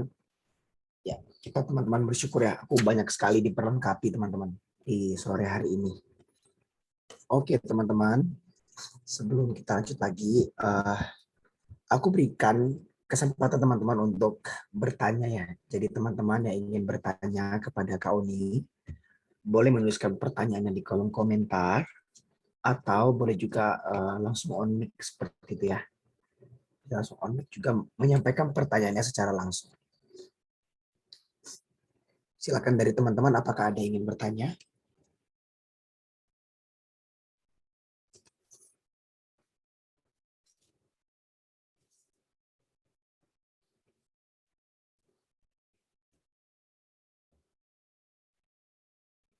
Apakah ada yang ingin bertanya, teman-teman?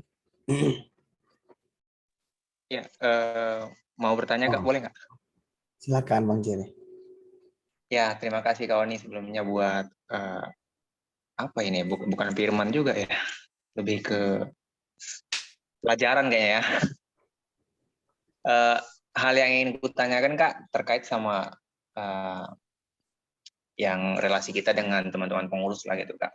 Kalau tadi kan kakak membilang kita untuk membuka diri, untuk lebih mau mendengarkan dan juga memiliki empati gitu Kak. Nah, bagaimana jika kasusnya kita udah berusaha membuka diri gitu kan Kak. Kita udah nanya gitu kan, apa kabar, baik, apa gimana lah, pokoknya berusaha untuk membuka relasi. Tapi sama sekali nggak direspon Kak. Apa yang harus kita lakukan? Apa kita tetap mencoba untuk tetap bertanya atau membangun relasi seperti itu? Takutnya kan Kak, kalau kita melakukan terus, malah dia merasa ilfil dan entah-entah di-blok kita gitu kan Kak. Itu mungkin ya. Oke. Langsung dijawab ini. Iya boleh Kak, langsung dijawab Kak. Oke. Anyway, tadi yang bertanya siapa deh? Jeremy Kak. Jeremy. Oke, thank you Jeremy untuk pertanyaannya. Tapi itu emang sangat real ya pengalamannya ya Jeremy ya. Aku pikir kayaknya nggak cuma Jeremy yang pernah ngalamin hal itu gitu. Beberapa di antara kita juga mungkin mengalami hal itu gitu ya. Bahkan ketika kita coba kejar terus, kita justru kadang dipikir kayak ini kakak annoying banget sih gitu ya, justru di blok gitu ya, atau ya itulah di blok di semua sosial media gitu. Itu emang itu tepat gitu ya. Apa yang harus dilakukan nih memang yang menarik gitu. Bicara tentang relasi sebenarnya kan emang bicara tentang dua pihak ya gitu. Dari sisi kita dan juga dari sisi si adik-adik pengurus misalnya. Tapi dalam percakapan kita pada sore hari ini tentu kita nggak bisa membicarakan dari sisi si adik-adik kecil, adik-adik pengurus misalnya, tapi dari sisi kitanya gitu. Nah, kita nggak tahu ya apa yang terjadi pada adik itu ya gitu. Dan tentu itu menjadi persoalan yang berbeda lagi gitu. Karena kita nggak tahu apa yang terjadi pada dia, apa yang menjadi persoalan dia gitu. Tapi kelihatannya untuk di awalnya aja udah langsung ada tembok gitu. Jadi boro-boro mau tahu gimana yang terjadi pada dia gitu. Di awalnya aja udah ada tembok, kita udah nggak bisa rintangi gitu. Hal apa yang bisa dilakukan? Apakah terus kejar gitu ya? Mungkin emang perlu satu sisi emang kasih batasan. Yang pertama mungkin kalau udah terlalu sering bisa kasih jarak juga, kasih space gitu. Tapi di lain kesempatan aku pikir harus tetap di follow up lagi gitu. Karena bagi beberapa orang konsistensi itu bisa kayak air yang menetes yang menghancurkan. Itu air yang menetes tapi itu menghancurkan. Tembok-tembok yang mungkin ada selama ini bahkan sebelum kita datang, itu bisa dihancurkan dengan konsistensi kita untuk, ini dia, konsistensi untuk emang berelasi dengan mereka. Nah, sering sekali kan pengurus-pengurus itu taunya ketika ada TPPM, maka itu kecenderungannya look down, gitu.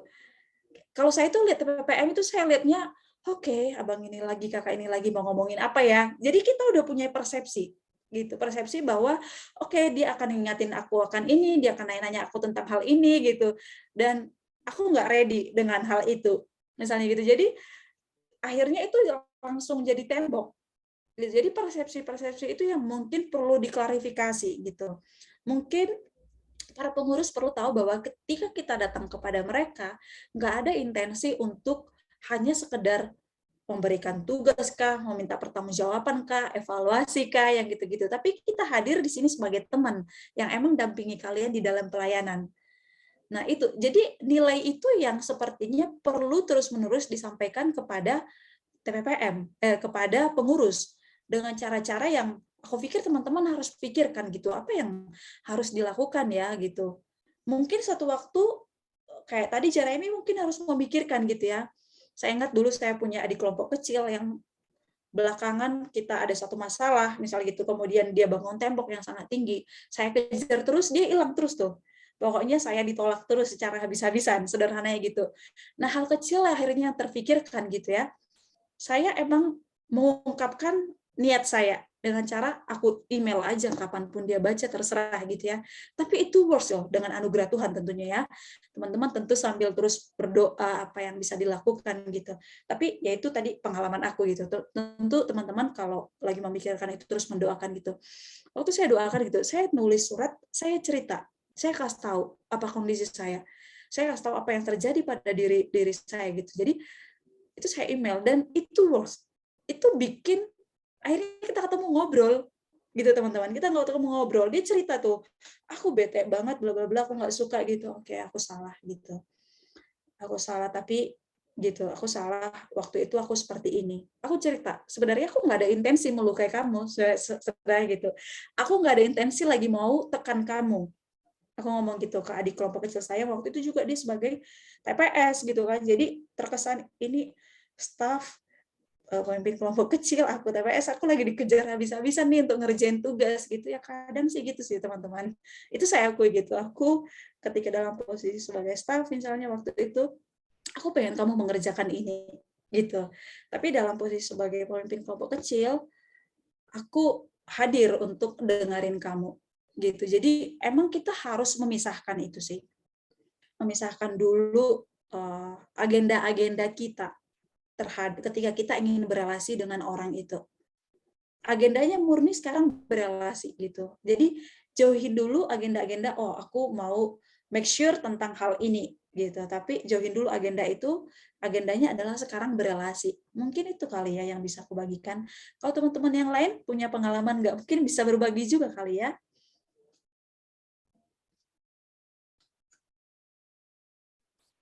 Oke, bagaimana Bang Jere? Ada responan?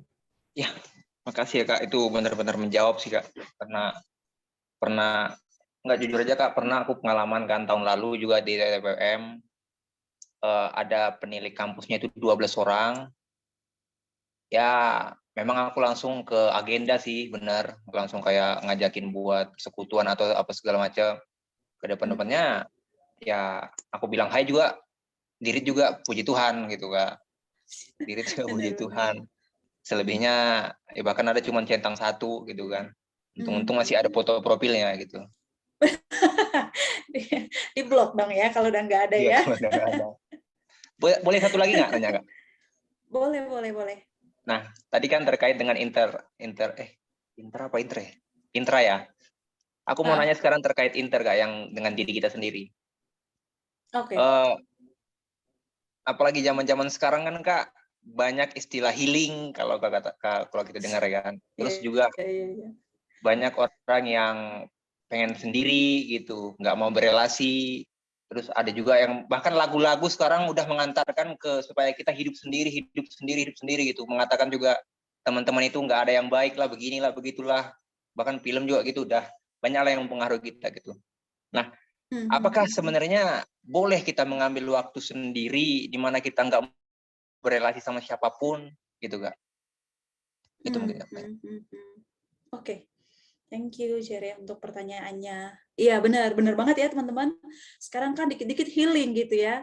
Kok masih ingat banget tuh mahasiswa semester 7 berapa bulan yang lalu ya, mau healing 6 bulan karena dia udah stres banget dengan kuliah katanya. Ya, apa ya? Kita saat ini emang lagi di budaya seperti itu. Dikit-dikit healing, apain pun healing gitu. Bolehkah waktu sendiri, dan healing itu sebenarnya banyak loh caranya loh. Gitu.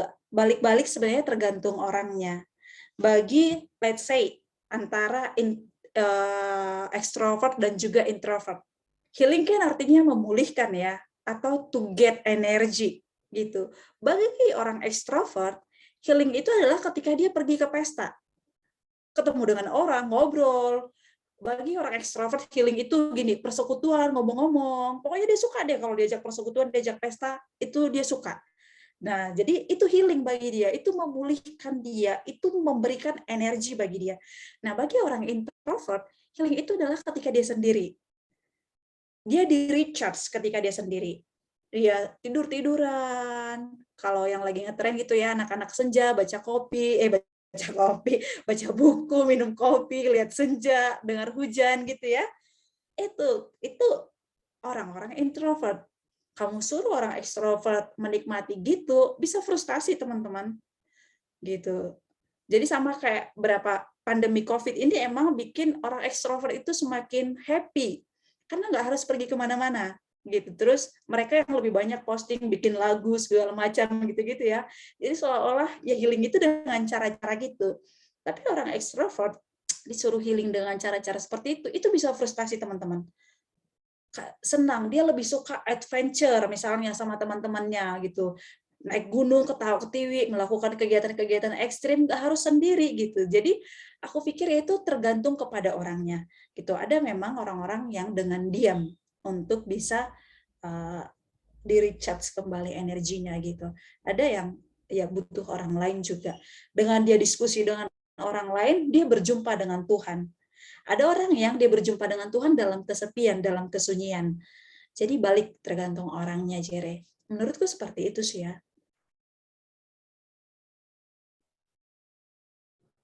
Bagaimana Bang Jere? Ada tanggapan?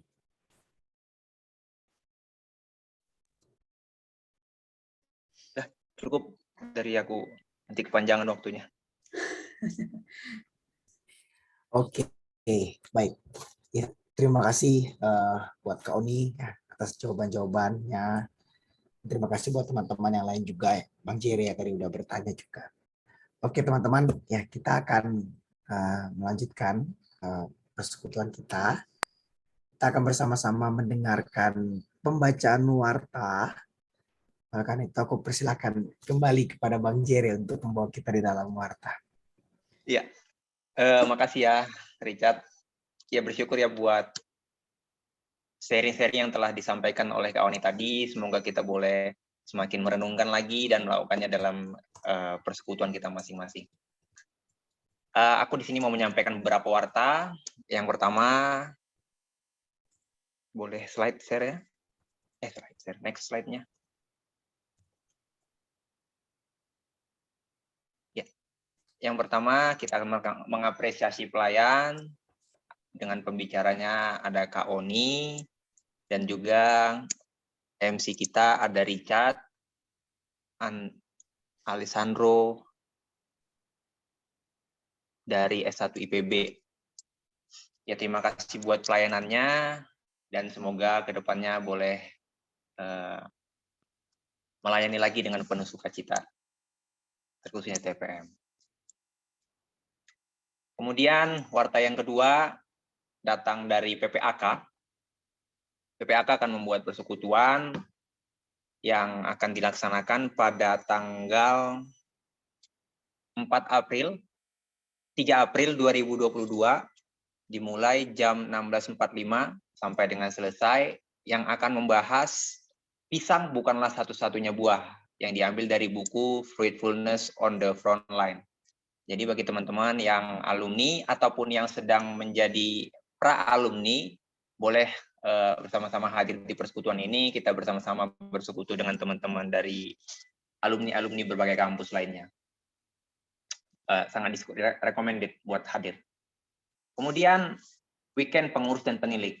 Ini event yang sedang kita kerjakan antara pengurus dan penilik, dan juga diharapkan event ini boleh membuat kita dengan teman-teman pengurus ataupun penilik lain semakin memiliki relasi satu sama lainnya.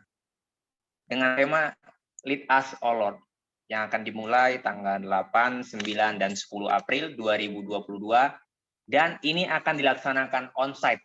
Pertama kalinya di tahun ini on-site di Wisma Pangestu Cicurug.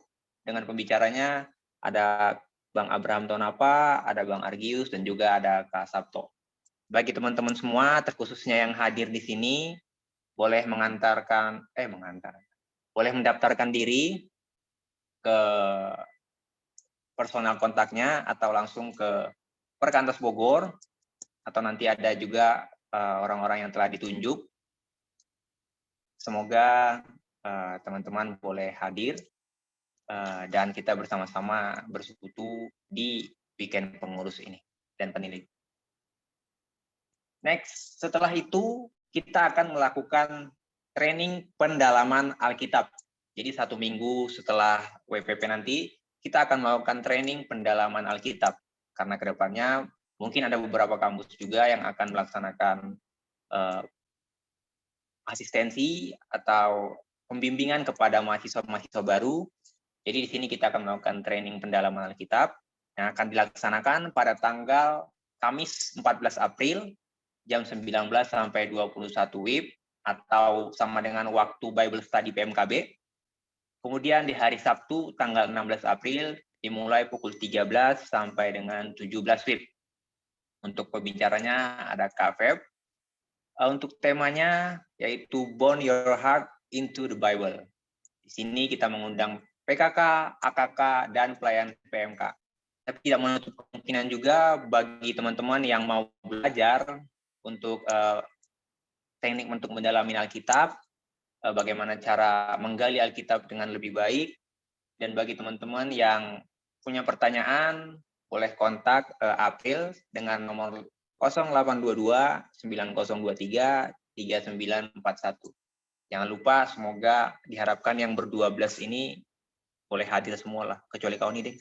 Kau ini boleh hadir, boleh enggak lah. Oke, selanjutnya, ya, ada satu event juga yang dilaksanakan oleh Perkantas secara umum, yaitu ada Camp Nasional Mahasiswa di tahun 2022 yang akan dilaksanakan pada hari Minggu sampai dengan Rabu dari tanggal 14 sampai 17 Agustus 2022 dengan tema mengerjakan panggilan membangun bangsa. Nanti untuk kontaknya akan saya kasih di grup. Dan untuk info-info selanjutnya nanti akan dikabari lagi. Next. Ya, teman-teman, di sini kita akan memberikan persembahan bagi teman-teman. Untuk kontak persembahannya ada di 0878 1263 4788 dengan aplikasi OVO dan juga Dana atas nama Citra Leonita. Silahkan bagi teman-teman, boleh diputar musiknya kalau ada. Tunggu 1 menit.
Sebelum doa syafaat, mungkin kita bisa dokumentasi dulu ya, teman-teman.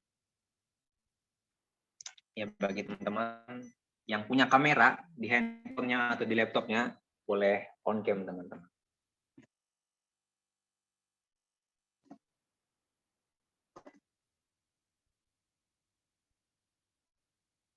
Ya, dipersilakan mungkin kepada Kak Citra.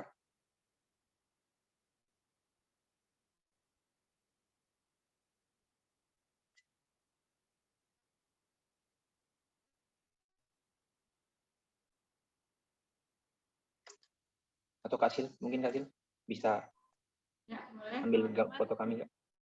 Ambil ya. 1, 2, 3. Oke. Thank you, teman-teman. Ya, terima kasih teman-teman. Sudah on cam. Kita akan berdoa syafaat. Kita satukan hati kita berdoa. Allah Bapa yang baik, Allah Bapa yang bertata di dalam kerajaan sorga, Tuhan kami bersyukur, Tuhan kami berterima kasih buat Tuhan di sore hari ini. Banyak hal yang boleh kami pelajari, Tuhan. Hal-hal dasar sebenarnya, namun kami boleh diingatkan lagi melalui Kak Oni, untuk kami boleh semakin giat untuk berelasi dengan sekitar kami, dengan teman-teman kami, dengan penilik lain, maupun dengan adik-adik pengurus. Biarlah kiranya Tuhan, persekutuan ini boleh tetap kami ingat, kami renungkan di dalam hati pikiran kami. Dan Engkau ya Tuhan yang kiranya mengubahkan kami. Mungkin sebelumnya kami tidak baik dalam hal berelasi dengan orang lain.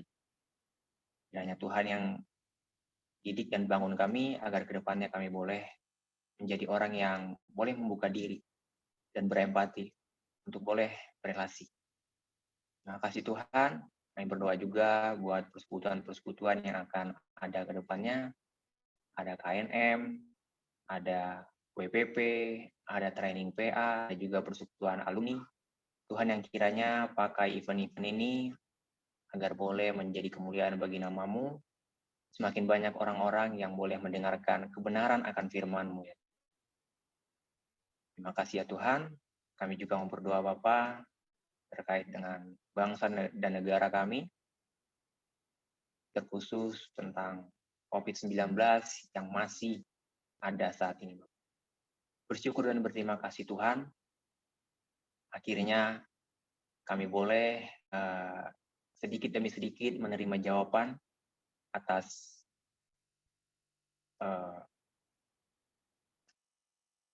doa-doa kami yang sebelumnya Tuhan. Di mana puji Tuhan dan kami bersyukur vaksin, bahkan vaksin booster sudah ada dan itu semua diberikan gratis pada kami. Namun masih banyak Tuhan orang-orang yang belum mendapatkan vaksin. Tuhan yang kiranya sampaikan vaksin-vaksin tersebut sehingga kiranya seluruh umat di dunia ini Bapak boleh mendapat vaksin dan kami boleh kembali hidup secara normal lagi Tuhan. Mengerjakan aktivitas kami tanpa takut khawatir. Dan mungkin saat ini ada orang-orang yang sedang merasakan atau menderita COVID. Tuhan yang tolong lindungi mereka, sertai mereka, dan jaga mereka Tuhan. Dan biarlah pengharapan kesembuhan daripada-Mu yang tolong mereka Bapak agar boleh tetap semangat dan boleh sembuh. Mungkin banyak juga Bapak yang merasakan COVID secara tidak langsung, baik dalam perekonomian, pekerjaan, dan hal-hal lainnya Tuhan. Tuhan juga yang tolong agar kiranya setiap orang yang merasakan efek-efek tersebut boleh tetap beroleh pengharapan yang baru daripada-Mu ya Tuhan. Boleh tetap semangat dalam menjalani kehidupan sehari-hari dan yang pasti tetap berserah kepada-Mu ya Tuhan. Karena jujur tahun-tahun ini sangat berat Tuhan bagi kami. Namun oleh karena kasih-Mu Bapa, kami boleh melewatinya hingga pada saat ini, hingga pada detik ini. Bersyukur juga Tuhan mulai adanya pertemuan-pertemuan secara langsung, secara onsite, dan juga di perkuliahan, pekerjaan, semuanya oleh karena kasih karunia-Mu, dan biarlah semuanya boleh tanah dengan kondisi kami semua yang sehat ya. Terima kasih. Berdoa juga Bapak buat suatu konflik di beberapa negara di Eropa sana, yaitu ada Rusia dan juga Ukraina dan negara-negara tetangganya. Tuhan yang tolong, Tuhan yang berikan kiranya suatu solusi sehingga boleh mendatangkan perdamaian.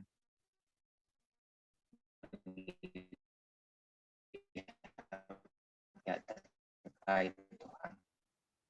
Agar tidak terjadi perangan yang menyebabkan kasih ya Tuhan. Tuhan, kami juga mau berdoa dengan tanggung jawab kami di kampus kami masing-masing. Engkau berikan kami panggilan sebagai penilik, sebagai pengurus TPM, PMKB, maupun di tempat-tempat lainnya.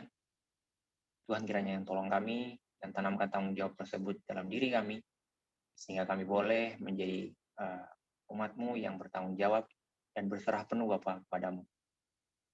Agar kami semua boleh Bapa mengerjakan bagian kami dengan tetap memandang Engkau sebagai titik utamanya Tuhan.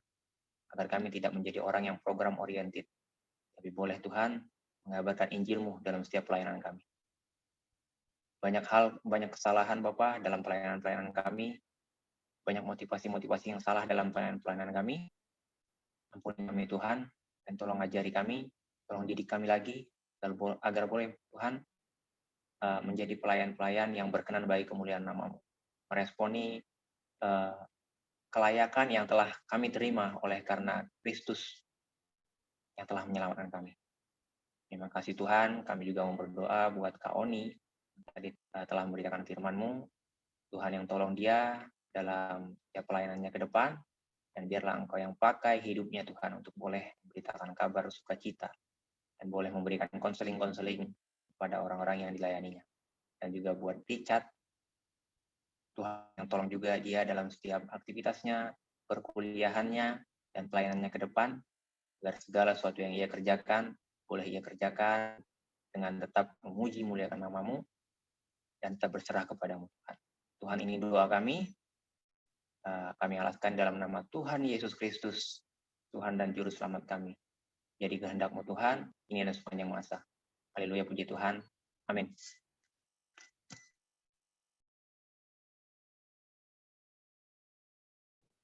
Oke, terima kasih Bang Jeremy yang sudah memimpin kita dalam doa syafaat. Teman-teman, kita bersyukur kita boleh dengar firman Tuhan. Kita bersyukur kita boleh mengangkat puji-pujian. Kiranya kita berdoa bersama-sama Tuhan boleh memperkenan setiap pujian kita. Teman-teman, kita berada di penghujung daripada persekutuan penilik Bogor sore menjelang malam ini. Oleh karena itu mari kita mau merespon dan mulai mengambil komitmen di hadapan Tuhan dengan mengangkat satu pujian ini sebelum kita menutup persekutuan ini dalam doa. Pujian ini berkata, "Open my eyes that I may see." Mari kita minta kepada Tuhan mata kita dan Tuhan mampukan kita mengerjakan pelayanan.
Baik, diminta dengan kasih kepada Kak Oni untuk memimpin kita di dalam doa penutup.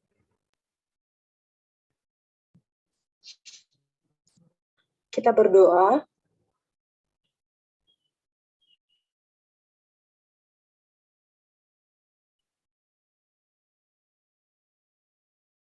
Tuhan, sekiranya Engkau yang terus menyimpan apa menjadi kehendak Tuhan di dalam yang telah Tuhan sediakan bagi kami,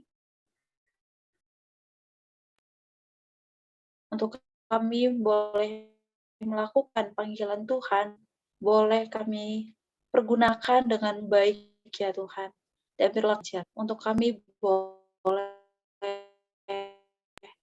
terus-menerus ditolong dan diperlengkapi untuk menjadi pelayan-pelayan Tuhan yang setia. Terima kasih ya Tuhan untuk persekutuan kami pada sore hari ini. Sekiranya apa yang kami bicarakan, apa yang kami dapat, dan setiap komitmen yang kami ambil pada sore hari ini, boleh kami aplikasikan di dalam kehidupan kami. Dan biarlah Roh Kudus-Mu yang boleh terus menolong kami dan juga menginspirasi kami untuk kami boleh lebih kreatif lagi di dalam melakukan pelayanan kami, di dalam menjangkau orang lain, dan untuk berelasi dengan orang-orang lain. Terima kasih untuk semua hamba-Mu yang telah melayani pada sore hari ini. Sekiranya anugerah dan juga pertolongan Tuhan yang boleh terus memampukan mereka untuk boleh terus-menerus semakin giat lagi di dalam melayani Tuhan. Biarlah Tuhan segala sesuatu yang boleh kami kerjakan pada hari ini juga boleh mendatangkan kemuliaan bagi Tuhan. Ini doa kami Tuhan, syukur kami, penyerahan kami. Biarlah segala puji, hormat, dan kemuliaan boleh kami kembalikan kepada Tuhan yang telah memberikan hidupnya kepada kami. Ini doa kami ya Tuhan, dalam nama anak-Mu kami mengakhiri persekutuan ini. Amin. Terima kasih Kak Oni atas doa penutupnya. Terima kasih juga buat teman-teman semua yang sudah hadir di persekutuan Penilik Bogor sore hari ini. Sampai bertemu di persekutuan selanjutnya. Tuhan Yesus memberkati. Terima kasih Kak Richard. Oni, Richard. Terima kasih. Terima kasih Terima semuanya. kasih. Terima kasih semua. Terima kasih semua. Ya.